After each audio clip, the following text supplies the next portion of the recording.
This is your Daily 5 for Wednesday, January 21st, 2026.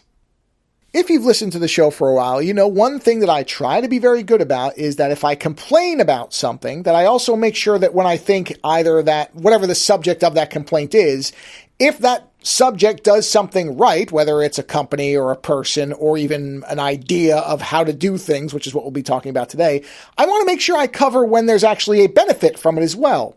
And what we're talking about today is AI. Yes, the subject everybody talks about, but instead of saying something negative about it, I feel like but there's been a beneficial introduction of it into, and I know this is going to sound weird, a creative platform, something that a lot of creators and artists say cannot possibly ever exist, that AI has no place in creativity. And the distinction I make is, if you're talking about generative AI, I mostly agree, but this is not generative. So there's a video editing platform that Adobe has called Premiere Pro. I use it for all the videos that we do. I've used it for a very long time. And there is a feature within Premiere Pro that I don't use very often called object tracking. And what that does is, if you need to, let's say you have a video and somebody's in a car, and you'll see in the article there's like a picture of somebody with a car. I don't know if it's supposed to be in motion or not, but if the car's moving and you want to pull the person out of the shot and obscure them or remove them, you can do something called a tracking shot that you can mask them off, replace them, substitute something else out. And one of the reasons I almost never use it is because it's really tedious and annoying to do properly.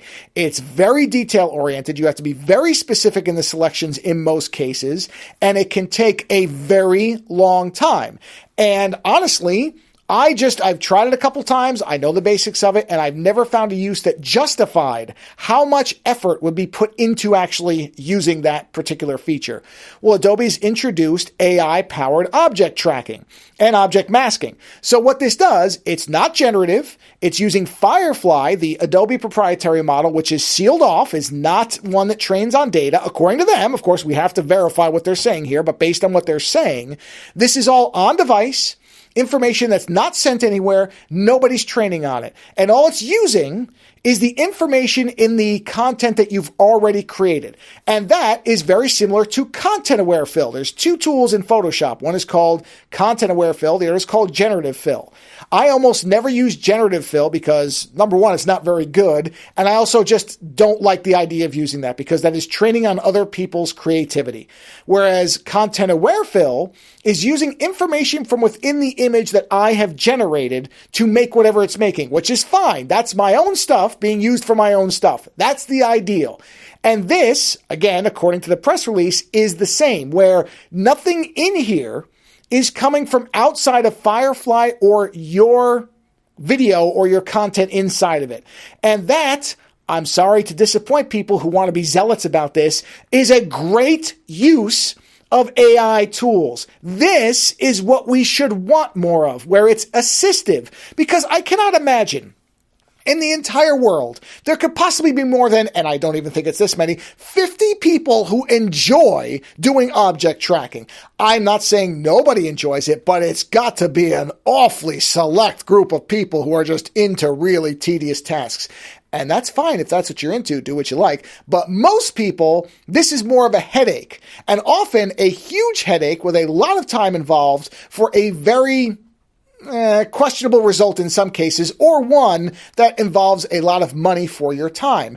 If this makes it where you can achieve the same results and not want to rip what hair you've got left, in my case anyway, out, that's great. It's not training, it's not generative, or at least it's not externally generative, and what it's doing is trying to make something that is just generally not fun to do, but sometimes necessary, into an easier task. It's removing a barrier that allows people to be creative. And that, the goal of making people more creative without it being at the expense of others' creativity, that's what we should want.